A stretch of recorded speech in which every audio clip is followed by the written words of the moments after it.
दोस्तों, जिस तरीके से ईद की नमाज को लेकर विवाद छिड़ा हुआ है, उत्तर प्रदेश में यह फरमान जारी किया गया है कि अगर कोई भी रोड पर नमाज पढ़ता है तो उसके ऊपर एफआईआर दर्ज की जाएगी, उसका पासपोर्ट जब्त किया जाएगा और इसी तरीके से उसका लाइसेंस भी रद्द कर दिया जाएगा। आप अंदाजा लगाइए, इस देश में जहां एक साथ हिंदू और मुसलमान साथ रहते हुए आ रहे हैं, लेकिन अब कुछ ऐसे लोग हैं जिनको नमाज से दिक्कत होने लगी है।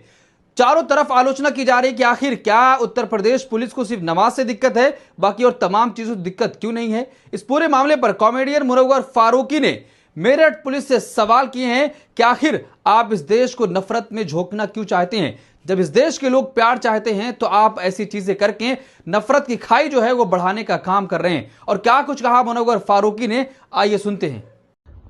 हाय दोस्तों, ये कोई पॉलिटिकल वीडियो नहीं है, ना कोई क्रिटिसिज्म है, ये बस एक नॉर्मल दिल की बात है।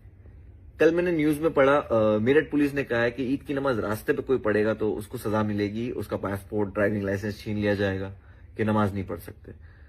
तो फेस्टिवल्स तो रास्ते पे ही हमने मनाए ना, हमने सबने। और हमारा हिंदुस्तान इतना खूबसूरत क्यों है? हमारे त्योहारों की वजह से, फेस्टिवल्स की वजह से, खाना हो, कलर्स हो, एवरीथिंग।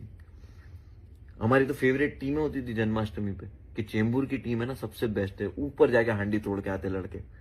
दादर में सबसे ऊंची हांडी लगती है।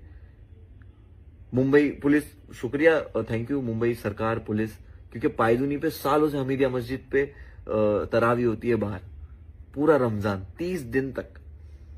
और वही उसके हमीदिया मस्जिद के बाजू में बम्बा देवी मंदिर की आरती भी उसी सड़क पे होती है, और हम तो बचपन से देखते हुए आए।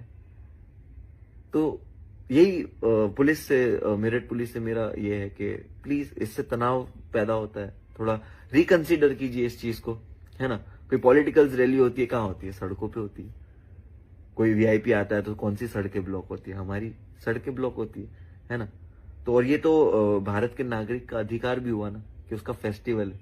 कुछ लोग कहेंगे कि यार नमाज मस्जिद में पढ़ो, रास्ते पे क्यों पढ़ते हो?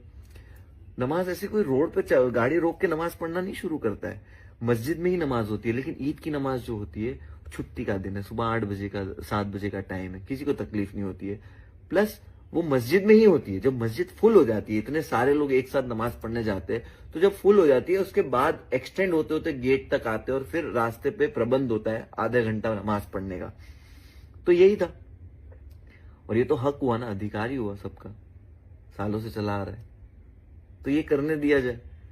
हमारे शहीद देखो, सुखदेव, राजगुरु, शहीद भगत सिंह, शहीद अशफाक, फिर हमारे बाबा साहेब आम्बेडकर हो या स्वामी विवेकानंद हो, सब ने ना अपने हक के लिए ही लड़ा है। मतलब उनकी पूरी जिंदगी गुजरी है ना, वो हक बात करते हुए गुजरे कि यार हक चाहिए, है ना। तो मुझे लगता है इबादत करना सबका हक है, अपना अपना फेस्टिवल एंजॉय करना सबका हक है। तो अथॉरिटीज जो है या पुलिस जो भी है, जो भी है, प्लीज रिकंसिडर कीजिए इस चीज को। हमारे डोंगरी पे ना ईद की नमाज के बाद पुलिस फूल देती है कि ये लो, सबको गुलाब ऐसा लाइन से लगा के, और हम वही रास्ते पे नमाज पढ़ते हैं। तो प्यार बढ़ाना बहुत जरूरी है ना। तो प्लीज ऐसी इस तरह की चीजें ना लाइए जिससे तनाव पैदा हो, है ना।